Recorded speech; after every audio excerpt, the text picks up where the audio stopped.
안녕하세요. 크리스탈과 함께 책 읽는 시간입니다. 오늘 함께 하실 작품은 이효석의 산입니다. 이효석은 호는 가산이며 강원도 평창 출생입니다. 장편소설보다 단편소설에서 탁월한 능력을 보여주었고 고향에 대한 그리움과 이국에 대한 동경을 소설화했습니다. 1907년 맏아들로 태어나 가정 사숙에서 한학을 배웠으며 경성 제1고등보통학교에 입학, 1925년 졸업하고 경성 제국대학 법문학부 영문학과에 입학했습니다. 재학 시절 조선인 학생회인 문우회에 참가하여 기관지 문우의 시를 발표했고 체호프, 입센 등의 작품을 즐겨 읽으며 문학관의 정립에 힘썼습니다. 당시 조선 프로레타리아 예술가 동맹 카프에 직접 참여하지는 않았지만 그들과 비슷한 경향의 소설을 써서 유진호 등과 동반자 작가로 불렸습니다. 경성제대를 졸업하고 이듬해 조선 총독부 경무국에 보름 정도 근무하다 경성으로 내려가 경성농업학교 영어교사로 근무했으며 이때부터 작품 활동에 전념하여 1940년까지 해마다 10여 편의 소설을 발표했습니다. 구인회에 참여하기도 했으며 대표작으로는 메밀꽃 필 무렵, 산, 낙엽을 태우면서 장미 병들다 등이 있습니다. 구독, 좋아요, 그리고 알림 설정 부탁드립니다. 나무하던 손을 쉬고 중실은 발밑의 깨금나무 포기를 들쳤다. 지천으로 떨어지는 깨금알이 손 안에 오르르 들었다. 익을 대로 익은 계절의 열매가 어금니 사이에서 오드득 두 쪽으로 갈라졌다. 돌을 집어 던지면 깨금알같이 오드득 깨어질 듯한 맑은 하늘, 물고기 등같이 푸르다. 높게 뜬 조각구름대가 해변에 뿌려진 조개껍질같이 유난스럽게도 한편에 옹졸봉졸 몰려들었다. 높은 산등이라 하늘이 가까우련만 마을에서 볼 때와 일반으로 멀다.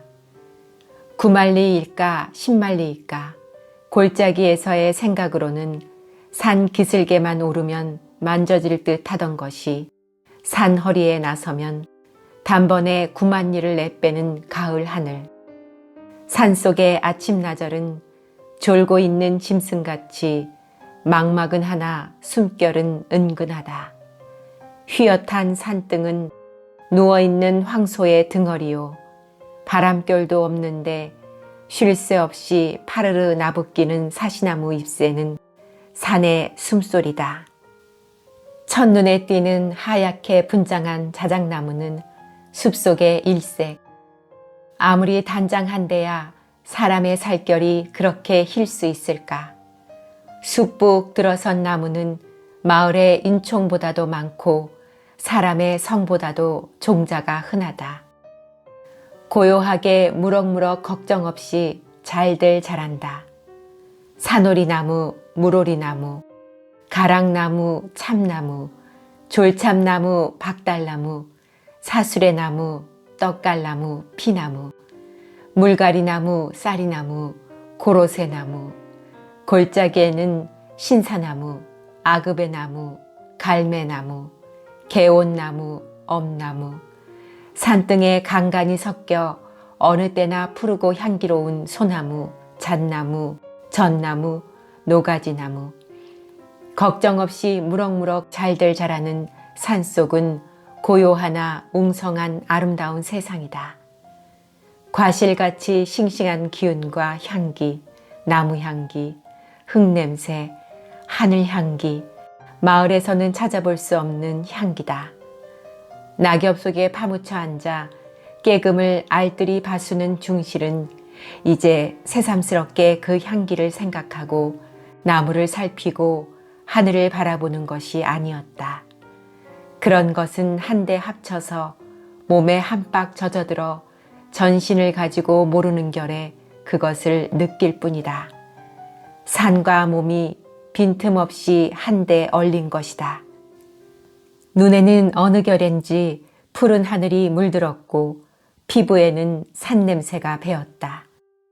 바심할 때의 집북더기보다도 부드러운 나뭇잎, 여러자 깊이로 쌓이고 쌓인 깨금잎, 가랑잎, 떡갈잎의 부드러운 보료, 속에 몸을 파묻고 있으면 몸뚱어리가 마치 땅에서 솟아난 한 포기의 나무와도 같은 느낌이다. 소나무, 참나무, 총중의 한 대의 나무다. 두 발은 뿌리요, 두 팔은 가지다. 살을 베이면 피 대신에 나무찐이 흐를 듯하다. 잠자코 섰는 나무들의 주고받는 은근한 말을, 나뭇가지의 고갯짓하는 뜻을, 나뭇잎의 소근거리는 속심을 총중의 한 포기로서 넉넉히 짐작할 수 있다. 해가 쪼일 때에 즐겨하고 바람 불 때 농탕치고 날 흐릴 때 얼굴 찡그리는 나무들의 풍속과 비밀을 역력히 번역해낼 수 있다. 몸은 한 포기의 나무다. 벼란간 부두둑 솟아오르는 힘을 느끼고 중실은 벌떡 일어났다. 쭉 펴는 내 할개에 힘이 뻗쳐 금시에 그대로 하늘에라도 오를 듯 싶다. 넘치는 힘을 보낼 곳이 없어 할 수 없이 입을 크게 벌리고 하늘이 울려라 고함을 쳤다. 땅에서 솟는 산의 정기에 힘찬 단순한 목소리다. 산이 대답하고 나뭇가지가 고갯짓한다. 또 하나 그 소리에 대답한 것은 맞은편 산허리에서 불시에 푸드득 날아뜨는 한자웅의 꿩이었다. 살진 까투리에 꽁지를 물고 나는 장기의 오색 날개가 맑은 하늘에 찬란하게 빛났다. 살진 꿩을 보고 중실은 문득 배가 허출함을 깨달았다. 아래편 골짜기 개울 옆에 간직하여 둔 노루고기와 가랑잎새에 싸둔 개꿀이 있음을 생각하고 다시 낫을 집어들었다. 처참 때까지에는 한 짐은 채워놓아야 파장되기 전에 읍내에 다다르겠고 팔아가지고는 어둡기 전에 다시 산으로 돌아와야 할 것이다. 한참 쉬인디라 팔에는 기운이 남았다. 버스럭거리는 나무 소리가 품 안에 요란하고 맑은 기운이 몸을 한바탕 몇 감긴 것 같다. 산은 마을보다 몇 곱절 살기가 좋은가. 산에 들어오기를 잘했다고 중실은 생각하였다. 세상에 머슴살이 같이 이속적은 생업은 없다. 싸울래야 싸운 것이 아니라 김영감 편에서 투정을 건 셈이다. 지금 와보면 처음부터 쫓아낼 의사였던 것이 확실하다. 중실은 머슴 산지 7, 8년에 아무것도 진 것 없이 맨주먹으로 살던 집을 쫓겨났다. 원통은 하였으나 애통하지는 않았다. 해마다 사경을 또박또박 받아본 일 없다. 옷 한 벌 버젓하게 얻어 입은 적 없다. 명절에는 놀이할 돈도 푼푼이 없어 늘 개보름 새듯 하였다. 장가들이고 집 사고 살림을 내준다던 것도 헛소리였다. 첩을 건드렸다는 생똥 같은 다짐이었으나 그것은 처음부터 계책한 억지요. 졸세게 등글게 따위는 손댈 염도 없었던 것이다. 빨래하러 갔던 첩과 동구 밖에서 마주쳐 나무찜을 지고 앞서고 뒤서서 돌아왔다고 의심받을 법은 없다. 첩과 수상한 놈팽이는 도리어 다른 곳에 있는 것을 애매한 중실에게 엉뚱한 분풀이가 돌아온 셈이었다. 가살스런 첩의 행실을 휘어잡지 못하고 늙음악 판에 속 태우는 영감의 신세가 하기는 가엾기는 하다. 더욱 엉클어질 앞일을 생각하고 중실은 차라리 하직하고 나온 것이었다. 넓은 하늘 밑에서도 갈 곳이 없다. 제일 친한 곳이 늘 나무하러 가던 산이었다. 집북더기보다도 부드러운 두툼한 나뭇잎의 맛이 생각났다. 그 넓은 세상은 사람을 배반할 것 같지는 않았다. 빈 지게만 짊어지고 산으로 들어갔다. 그 속에서 얼마 동안이나 견딜 수 있을까가 한 시험도 되었다. 박중골에서도 올이나 들어간 마을과 사람과는 인연이 먼 산협이다. 산등이 펑퍼짐하고 양지 쪽에 해가 잘 쪼이고 골짜기에 개울이 흐르고 개울가에 나무 열매가 지천으로 열려있는 곳이다. 양지 쪽에서는 나무하러 왔다 낮잠을 잔 적도 여러 번이었다. 개울가에 불을 피우고 밭에서 뜯어온 옥수수 이삭을 구웠다. 숲을 속에서 찾은 으름과 나뭇가지에 익어 시든 아그배와 산사로 배가 불렀다. 나뭇잎을 모아 그 속에 푹 파고든 잠자리도 그다지 춥지는 않았다. 이튿날 산을 헤매다가 공교롭게도 주영나무 가지에 야트막하게 달린 벌집을 찾아냈다. 담배 연기를 피워 벌떼를 어지러뜨리고 감쪽같이 집을 드러냈다. 속에는 많은 꿀이 차 있었다. 사람은 살라고 마련인 듯 싶다. 꿀은 조금으로도 요기가 되었다. 개와 함께 여러 날 양식이 되었다. 꿀이 다 떨어지지도 않은 그저께 밤에는 맞은편 심산에 산불이 보였다. 백일홍같이 새빨간 불꽃이 어둠 속에 가깝게 솟아올랐다. 낮부터 타기 시작한 것이 밤에 들어가서 겨우 알려진 것이다. 누에에게 먹히는 뽕잎같이 아물아물 헤어지는 것 같으나 기실은 한자리에서 아롱아롱 타는 것이었다. 아기의 혀끝같이 널름거리는 불꽃이 세상에도 아름다웠다. 울밑의 꽃보다도 비단결보다도 무지개보다도 맨드라미보다도 곱고 장하다. 중실은 알 수 없이 신이 나서 몽둥이를 들고 산등을 따라오르고 골짜기를 건너 불 붙는 곳으로 끌려 들어갔다.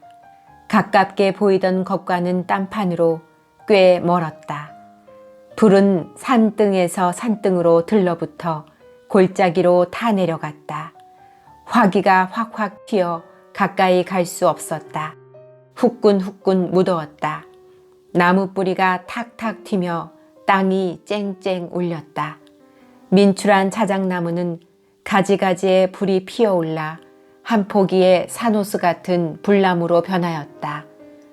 헛되이 타는 모두가 아까웠다. 중실은 어쩌는 수 없이 몸뚱이를 쓸데없이 휘두르며 불 테두리를 빙빙 돌 뿐이었다. 불은 힘에 붙이는 것이었다. 확실히 간 보람은 있었다. 그을린 노루 한 마리를 얻은 것이다.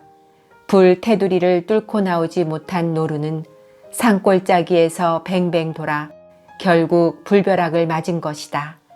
물론 그것을 얻은 때는 불도 거의 다 탄 새벽이었으나 외로운 짐승이 몹시 가여웠다. 그러나 이미 죽은 후의 고기라 중실은 그것을 짊어지고 산으로 돌아갔다. 사람을 살리자는 산의 뜻이라고 비위 좋게 생각하면 그만이었다. 여러 날 동안의 흐뭇한 양식이 되었다. 다만 한 가지 그리운 것이 있었다.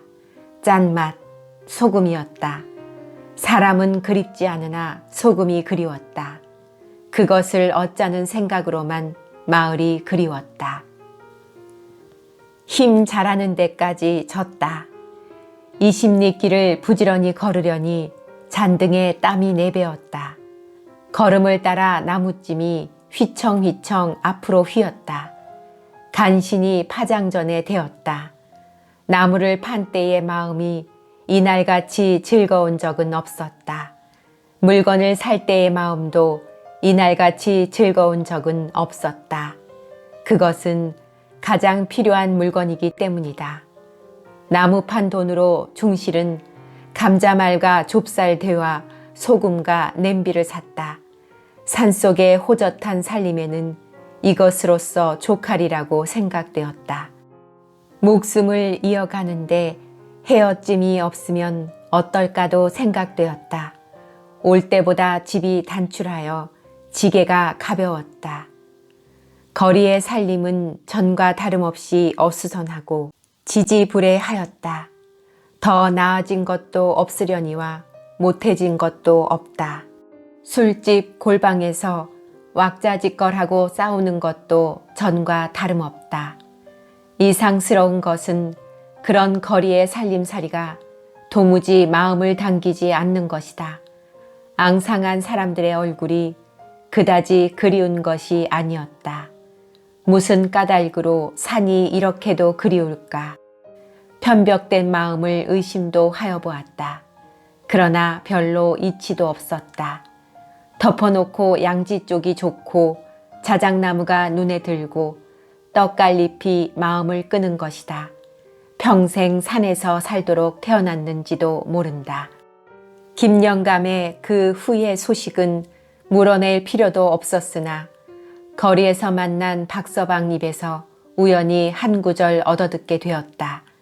병든 둥글게 첩은 기어코 김영감의 눈을 감춰 채석이와 주랭랑을 놓았다. 종적을 수색 중이나 아직도 오리무중이라 한다. 사랑방에서 고시랑고시랑 잠을 못 이룰 60노인의 꼴이 측은하게 눈에 떠올랐다. 애매한 머슴을 내쫓았음을 뉘우치리라고도 생각되었다. 그러나 중실에게는 물론 다시 살러 들어갈 뜻도 노인을 위로하고 싶은 친절도 가지기 싫었다. 다만 거리의 살림살이라는 것이 더 한층 어수선하게 여겨질 뿐이었다. 산으로 향하는 저녁길이 한결 개운하다. 개울가에 냄비를 걸고 서투른 솜씨로 지은 저녁을 마쳤을 때에는 밤이 저기 어두웠다. 깊은 하늘에 별이 총총 돋고 초승달이 나뭇가지를 올개미 지웠다. 새들도 깃들이고 바람도 자고 개울 물만이 쫄쫄쫄쫄 숨쉰다. 검은 산등은 잠든 황소다. 등걸 불이 탁탁 튄다. 나뭇잎 타는 냄새가 몸을 휩싸며 구수하다. 불을 쪼이며 담배를 피우니 몸이 훈훈하다. 더 바랄 것 없이 마음이 만족스럽다. 한 가지 욕심이 솟아올랐다. 밥 짓는 일이란 머슴에 할 일이 못 된다. 사내 자식은 역시 밥 갈고 나무하는 것이 옳은 것이다. 장가를 들려면 이웃집 용녀만한 색시는 없다. 용녀를 데려다 밥일을 맡길 수밖에는 없다고 생각하였다. 용녀를 생각만 하여도 즐겁다. 국리가 차례차례로 솔솔 풀렸다. 굵은 나무를 베어다 껍질째 토막을 내 양지 쪽에 쌓아 올려 단칸에 조촐한 오두막을 짓겠다. 펑퍼짐한 사너리를 일궈 밭을 만들고 봄부터 감자와 귀리를 갈 작정이다. 오랍들의 우리를 세우고 염소와 돼지와 닭을 칠터 산에서 노루를 산채로 붙들면 우리 속에 같이 기르고 용녀가 집일을 하는 동안에 밭을 갈고 나무를 할 것이며 아이를 낳으면 소같이 튼튼하게 자라렸다. 용녀가 만약 말을 안 들으면 밤중에 내려가 가만히 업어올 걸. 한번 산에만 들어오면 별 수 없지. 불이 거의 아스러지고 물소리가 더 한층 맑다. 별들이 어지럽게 깜박거린다. 달이 다른 나뭇가지에 걸렸다. 나머지 등걸불을 발로 비벼 끄니 골짜기는 더 한층 막막하다. 어느 때인지 산속에서는 때도 분별할 수 없다. 자기가 이른지 늦은지도 모르면서 나무 밑 잠자리로 향하였다. 낯가리같이 두두룩하게 쌓인 낙엽 속에 몸을 송두리째 파묻고 얼굴만을 빼꼼히 내놓았다. 몸이 차차 푸근하여 온다. 하늘의 별이 와르르 얼굴 위에 쏟아질 듯 쉽게 가까웠다 멀어졌다 한다. 별 하나 나 하나, 별 둘 나 둘, 별 셋 나 셋. 어느 결엔지 별을 세이고 있었다. 눈이 아물아물하고 입이 뒤바뀌어 수요가 틀려지면 다시 목소리를 높여 처음부터 고쳐 세이곤 하였다. 별 하나 나 하나, 별 둘 나 둘, 별 셋 나 셋. 세이는 동안의 충실은 제 몸이 스스로 별이 됨을 느꼈다.